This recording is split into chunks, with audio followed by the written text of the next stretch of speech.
आज हम 10वीं कक्षा में सूरदास के दूसरे पद पर चर्चा करने जा रहे हैं। दूसरे पद में गोपियां इस बात को स्वीकार करती हैं कि उनके मन की अभिलाषाएं श्री कृष्ण के मथुरा से नहीं लौटने के कारण मन में ही रह गई।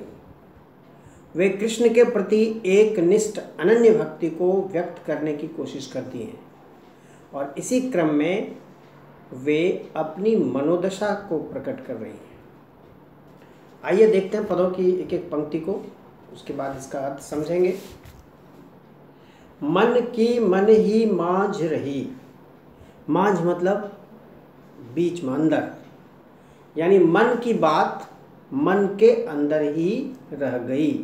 वह प्रकट नहीं हो पाई, वह स्पष्ट नहीं हो पाई, वह मन के अंदर ही दबी रह गई। यानी जो गोपियों की इच्छा थी, जो मन में जो बातें थी कृष्ण से बात करने की, वो बात वो प्रकट नहीं कर सकी, वो मन के अंदर ही रह गई। कहिए जाय कौन पै ऊधो, नाही परत कही। अब पिछले पद में आपने देखा उद्धव संदेश लेकर आए थे श्री कृष्ण की का, वो गोपियों के पास योग का संदेश, निर्गुण ब्रह्म का संदेश लेकर आए थे। और जाहिर है संदेशवाहक जब आता है तो वह दोनों तरफ के समाचार का आदान प्रदान करता है।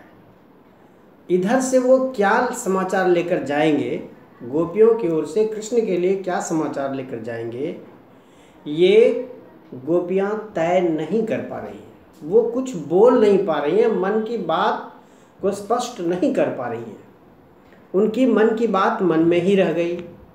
और वो उद्धव जी से कहते, कहिए जाए कौन पै ऊधव, हे उद्धव आप वहाँ जा कर के क्या कहेंगे, नाही परत कही, वो मैं कह नहीं पा रही हूँ, मेरे द्वारा कहा नहीं जा पा रहा है। यानी गोपियों की ओर से भेजा जाने वाला कोई भी संदेश स्पष्ट रूप से गोपियां प्रकट नहीं कर पा रही हैं उद्धव के सामने, जो कृष्ण तक पहुँचे। अब ये तो स्थिति एक बताई गोपियों ने। फिर देखिए अब उनके मन में कौन कौन से विचार चल रहे हैं, कौन कौन सी बातें उनके मन में आ रही हैं, उसका वर्णन देखिए। अवधि आधार आस आवन की, तन मन बिठा सही।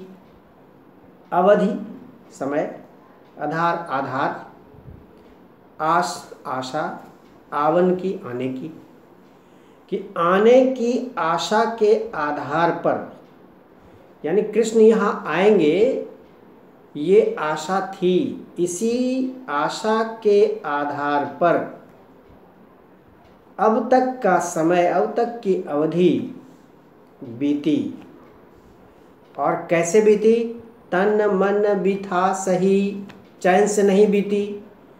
मन भी बेचैन था, तन भी बेचैन था, और दोनों की बेचैनी का कष्ट, बिठा यानी व्यथा, दोनों की बेचैनी का कष्ट गोपियां बर्दाश्त करती रहीं, इस आशा पर कि कृष्ण तो आएंगे ही। यानी कृष्ण के आने की आशा से गोपियां मन और तन दोनों की बेचैनी को बर्दाश्त करती रही थी। लेकिन वो तो आए नहीं। भेज दिया उन्होंने उद्धव को, वह भी योग का शुष्क संदेश लेकर। उसके बाद क्या स्थिति हुई गोपियों की, उसका वर्णन देखिए। अब इन जोग संदेशन सुनी सुनी, अब योग का यह संदेश सुन सुन करके, विरहिनी विरह दही, विरहिनी यह जो विरह में जो प्रेमिकाएं हैं, ये विरहिनियां हैं, ये विरहिनियां अर्थात ये गोपियां विरह की आग में जल रही हैं। दही मतलब जलना, दहन करना। विरह विछुड़न, अलगाव, विरहिनी जो अलग है प्रेमिका अपने प्रेमी से। तो एक तो पहले से तन मन की व्यथा बर्दाश्त कर रही थी, उसके बाद अब योग का संदेश लेकर उद्धव पहुंच गए। तो उद्धव के पहुंचने के बाद गोपियों की क्या स्थिति हुई, वो कह रही हैं कि गोपियों का योग संदेश सुन सुन करके ये गोपियां, ये विरहिणियां जल रही हैं विरह की आग में। पहले से बेचैन थी, अब तो यह योग संदेश जो है यह आग में, जले में नमक का काम कर रही है, आग में घी का काम कर रही है। और इस पर भी यह जो आग लगी है, विडंबना यह है कि आग तो लगी ही है, और जिससे मुक्ति की उम्मीद थी, चाहत होती गुहार जितहिते, जिनसे इस आग को बुझाने की उम्मीद थी, जो राहत देने वाले थे, उत तय धार बही। विडंबना यह है कि यह आग का कारण उधर से ही है, यानी उन्होंने ही ये आग लगाई है जिनसे मैं इसमें राहत, इससे बचाव की उम्मीद कर रही थी।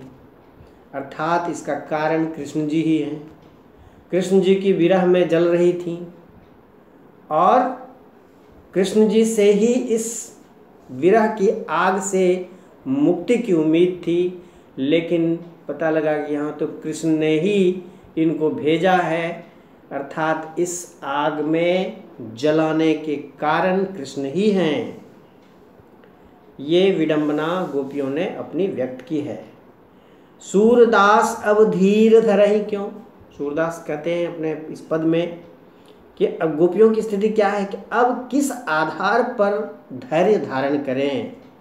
मर्यादा न लही, मर्यादा मतलब सीमा, कोई सीमा नहीं रह गई है अब इस विरह की, अब इस दुख की, अब इस कष्ट की कोई सीमा नहीं रह गई है।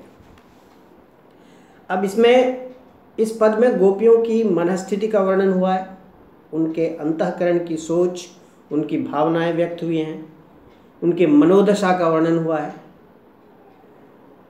इसमें एक प्रश्न बनता है परीक्षा की दृष्टि से, उसको नोट कर लो। दूसरे पद के आधार पर गोपियों की मनस्थिति का वर्णन करें, और इस प्रश्न का उत्तर इस पद के अर्थ में स्पष्ट है, यानी इस पद के अर्थ को आप अपनी भाषा में लिखेंगे और फिर इस प्रश्न का उत्तर स्पष्ट हो जाएगा। अब तीसरा पद देखते हैं। कुल 4 पद हैं।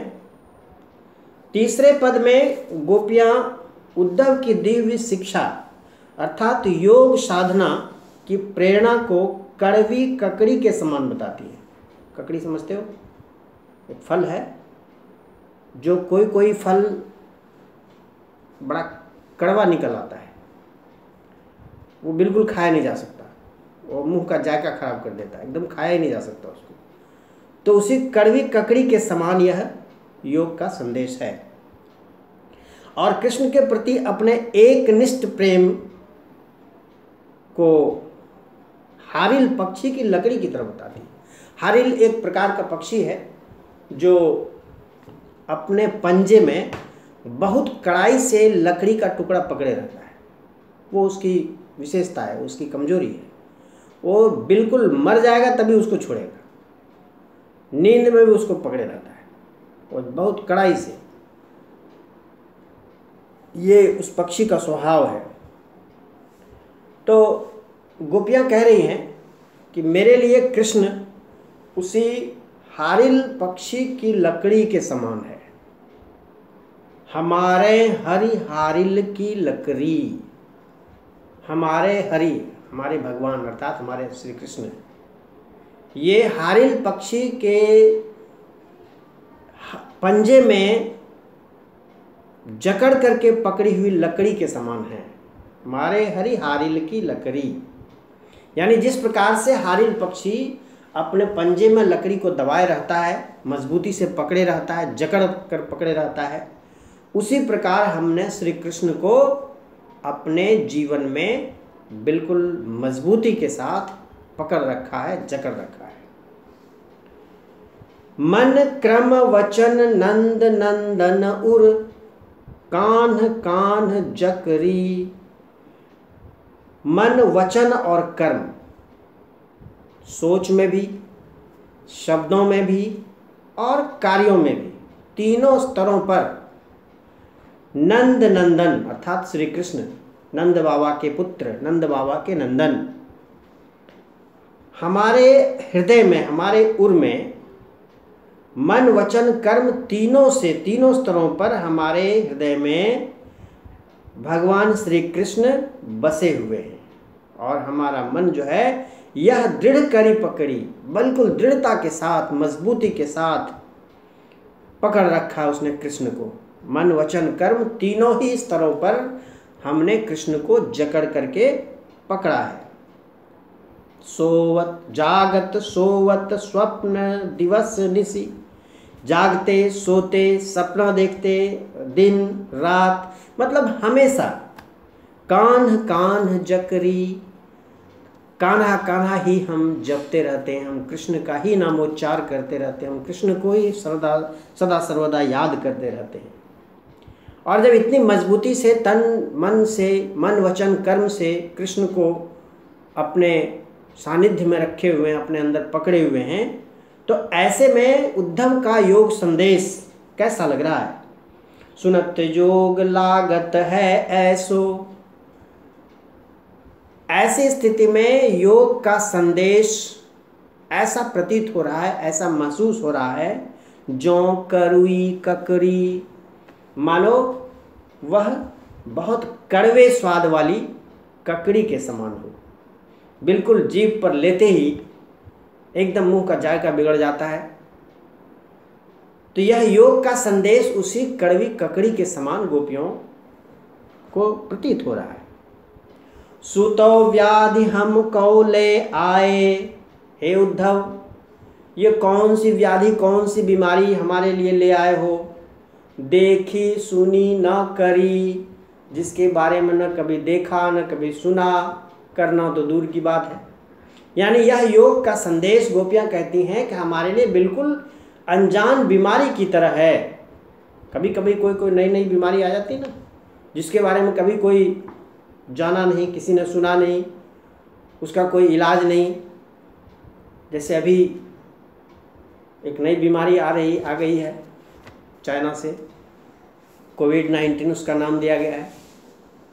इसके बारे में आज से 2-4 महीने पहले कोई नहीं जानता था, पूरी दुनिया इससे अनजान थी। तो उसी प्रकार की बीमारी यह योग का संदेश गोपियाँ कह रही हैं, ऐसी बीमारी ले आए हो, ये इसके बारे में न जाना, कभी न देखा न सुना, ये कौन सी बीमारी ले आए हो? यह तो सूर तिनहि लय सौंपो, सूरदास कवि कहते हैं गोपियाँ सलाह दे रहे उद्धव को कि यह जो तुम लाए हो अपना संदेश योग के रूप में, योग का संदेश, यह उन्हें दो, उन्हें सब प्रदान करो, यह उनको सौंप दो जिनके मन चक्री, जिनका मन एकनिष्ठ नहीं है, जिनका मन एक जगह स्थिर नहीं है, अर्थात जिनकी भक्ति, जिनका प्रेम कई स्तरों पर कई जगह भटकता रहता है, ऐसे लोग इस प्रकार का योग का संदेश लें, ये उन्हीं को सौंपो। हमें तो भाई एकनिष्ठ प्रेम है हमारा कृष्ण के प्रति, इसलिए हमें तो ये, हमारे लिए तो ये बीमारी है बिल्कुल, इसे उन्हीं लोगों को दे दो जिनका मन स्थिर नहीं है, जिनका मन भटकता रहता है, जिनका मन चक्कर खाता रहता है। अब इसमें 2 प्रश्न इस पद से बनते हैं। पहला प्रश्न है, गोपियों ने योग संदेश की एवं कृष्ण के प्रति अपने प्रेम की तुलना किन किन चीज़ों से की है? योग संदेश की तुलना किससे की है? एक अनजान बीमारी की तरह है ये, जिसके बारे में न जाना, न देखा, न सुना। और कृष्ण के प्रति उनका प्रेम कैसा है? हारिल की लकड़ी के समान, एकनिष्ठ, बिल्कुल मजबूती से पकड़ा हुआ। तो इस तरह से पहला प्रश्न। दूसरा प्रश्न बनता है इस पद से, गोपियों ने तीसरे पद में उद्धव को क्या सलाह दी है? क्या सलाह दी है? कि यह योग का संदेश ऐसे लोगों को सौंपिए जिनका मन स्थिर नहीं है, जिनका मन कई जगह भटकता रहता है, ऐसे लोगों के लिए यह योग का संदेश है। आप ये उन्हें ही सौंपिए। हमें तो कृष्ण की एकनिष्ठ भक्ति चाहिए। तो ये दूसरा पद है, तीसरा पद है, और इसमें 2 प्रश्न बनते हैं। अब आइए चौथा और अंतिम पद देखते हैं। इसमें गोपियां कृष्ण पर ताना मारती हैं।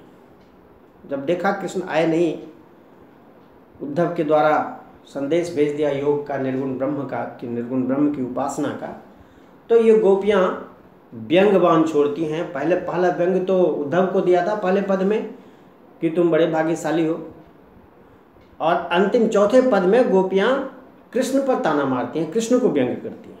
वो देखिए कैसे। हरि हैं राजनीति पढ़ी आए। हरि अर्थात भगवान श्री कृष्ण ऐसा लगता है कि राजनीति पढ़ लिए हैं, बहुत ज़्यादा पॉलिटिक्स कर रहे हैं। पॉलिटिक्स शब्द बड़ा अद्भुत अर्थ लिए हुए है। आज भी किसी के साथ कोई धोखा होता है, कहता अच्छा मेरे साथ पॉलिटिक्स हो गया। तो वही गोपियां ये महसूस कर रही हैं कि कृष्ण ने हमारे साथ पॉलिटिक्स कर दिया है, राजनीति कर दी है। और राजनीति ऐसे की नहीं है, केवल राजनीति पढ़ करके की है। बहुत वेटरन पॉलिटिशियन है, बहुत चालाक राजनीतिज्ञ हैं। ये व्यंग है गोपियों का। हरि हैं राजनीति पढ़े आए, समुझी बात कहत मधुकर के समाचार सब पाए। अब मेरी समझ में ये बात आती है। ये मधुकर का अर्थ भौरा होता है, लेकिन भौरा संदेशवाहक है, इसलिए यहाँ मधुकर उद्धव के लिए आया है। तो मधुकर की बातें सुनकर, ये उद्धव की बातें सुनकर सब समाचार तो मिला, और उनका संदेश सुनकर एक बात समझ में आई। क्या समझ में आई बात? कि कृष्ण हमारे साथ पॉलिटिक्स कर रहे हैं, कृष्ण हमारे साथ राजनीति कर रहे हैं। अब स्थिति क्या है? गोपियां कह रही हैं, एक अति चतुर हुतय पहले ही। एक तो पहले से बहुत चतुर थे कृष्ण, बहुत चालाक थे। एक अति चतुर हुतय पहले ही, तो पहले से ही बहुत चतुर थे, बहुत चालाक थे। अब गुरु ग्रंथ पढ़ाए, और अब तो मोटी मोटी राजनीति की पुस्तकें भी पढ़ ली हैं उन्होंने। अब तो बहुत वेटरन पॉलिटिशियन हो गए हैं।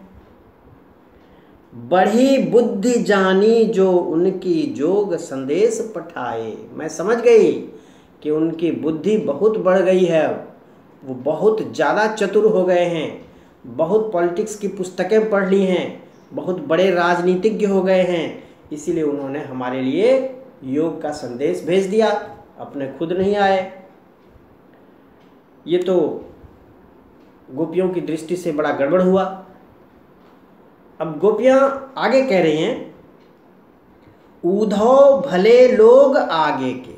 आगे के मतलब पहले के, पुराने जमाने के। हे उद्धव, पुराने जमाने के लोग, उद्धव भले लोग आगे के। हे उद्धव, पहले के लोग, पुराने जमाने के लोग परहित डोलत धाये, दूसरों के हित के लिए दौड़ कर आते थे। यानी गोपियों की दृष्टि में कृष्ण ने अच्छा नहीं किया। और जब कोई आदमी दुखी होता है अपने वर्तमान से, तो वो या तो अपने अतीत का गुणगान करता है। पुराने ज़माने में ऐसा नहीं होता था। आज भी तुम देखोगे कि जब कोई गड़बड़ हो जाता है तो पुराने लोग, ना हमारे ज़माने में ऐसा नहीं होता था, हमारे ज़माने में तो बहुत अच्छा था। तो ये अतीत का गुणगान करने से लोगों को थोड़ी सी राहत मिलती है, वर्तमान की पीड़ा, वर्तमान का कष्ट जरा कम हो जाता है। ये गोपियाँ भी ऐसा महसूस कर रही हैं। और वो कह रही हैं, उद्धव भले लोग आगे के। हे उद्धव, पहले के लोग, पहले के सज्जन लोग, पहले के भले लोग परहित डोलत धाये, दूसरों के हित के लिए, दूसरों के कल्याण के लिए, दूसरों की मदद करने के लिए दौड़ कर आते थे। अब अपने मन फेर पाई हैं, चलत जुहते चुराए। लेकिन आजकल क्या हो रहा है? आजकल तो अपना मन भी हटा लेते हैं उधर से, जैसा कि कृष्ण ने किया कि गोपियों की राहत के लिए वो आए नहीं और भेज दिया दूसरे को संदेश देकर, चलत जो हुतय चुराए, और अपने को बचा करके निकल लिए। ये गोपियों की दृष्टि में कृष्ण ने अच्छा नहीं किया, ये बड़ा अनर्थ किया, बहुत बड़ी राजनीति कर दी उनके साथ, पॉलिटिक्स कर दिया। ते क्यों अनीति करें अपुन। अब ये सामान्य बात है, हर आदमी अपने को बेहतर मानता है दूसरे से, गोपियाँ भी मान रही है। अरे चलो कृष्ण ने तो जो कर दिया, हमारे साथ पॉलिटिक्स कर दी, हमारे साथ अच्छा नहीं किया, धोखा दे दिया, आना था उनको आए नहीं, सहयोग का संदेश भेज दिया उद्धव के द्वारा। चलो जो उन्होंने किया, मैं तो अनीति नहीं करूँगा, यानी मैं उनके प्रेम से अलग नहीं हो सकती, मैं अपने स्तर से उनके साथ जो हमारा संबंध था वही रहेगा। तय क्यों अनीति करे अपुन, उन्होंने अनीति किया, उन्होंने गलत किया, तो मैं क्यों गलत करूं। जे और अनीति छुड़ाए, उन्होंने तो अनीति करके अपना पिंड छुड़ा लिया है, हम ऐसा नहीं करेंगे। यानी हम अपने स्तर से जो हमारा कर्तव्य था वो हम करते रहेंगे, भले ही कृष्ण अपने कर्तव्य से भटक गए। और इतना ही नहीं, गोपियां कृष्ण को राजधर्म भी बता रही हैं। राजधर्म तो यह है, सूरदास जी कहते हैं कि गोपियों की दृष्टि में राजधर्म तो यही है, जो प्रजा न जाहि सताए, जो प्रजा को न सताए, जो प्रजा को राहत प्रदान करे। तो कृष्ण चूंकि राजा हैं, राजनीति पढ़ लिए हैं, तो उनको इतना तो अवश्य मालूम होना चाहिए कि प्रजा का कल्याण ही राजनीति का अंतिम लक्ष्य है। और देखिए ऐसा कह करके मुझे लगता है सूरदास ने अपनी लोक धर्मिता का परिचय दिया है। कृष्ण राजधर्म निभाएं या न निभाएं, गोपियां अपना धर्म पूर्णतः निभाने को तैयार हैं, ऐसा कह करके कृष्ण ने गोपियों के द्वारा ऐसा कहला करके एक लोक धर्मिता को बताया है कि आम तौर पर जो आम लोग होते हैं वो जल्दी गलत रास्ते पर नहीं जाना चाहते, भले ही वो दूसरों के गलत रास्ते से प्रभावित हों, लेकिन अपने वो गलत रास्ते पर जल्दी चलना नहीं चाहते। तो इस तरह से इसमें जो मुख्य प्रश्न बनता है वो है, गोपियों के अनुसार राजा का धर्म क्या है। राजधर्म तो यह है सूर, जो प्रजा न जाहि सताए, एक वाक्य में इसका जवाब है। तो इस तरह से ये चारों पद जो हैं ये सूरदास के हैं, और इसमें आपने इसका अर्थ समझा, और जो प्रश्न इसमें आए थे उसका उत्तर लिखने का प्रयास करेंगे, और इसके अर्थ को, सभी पदों के अर्थ अपने शब्दों में लिखेंगे। धन्यवाद।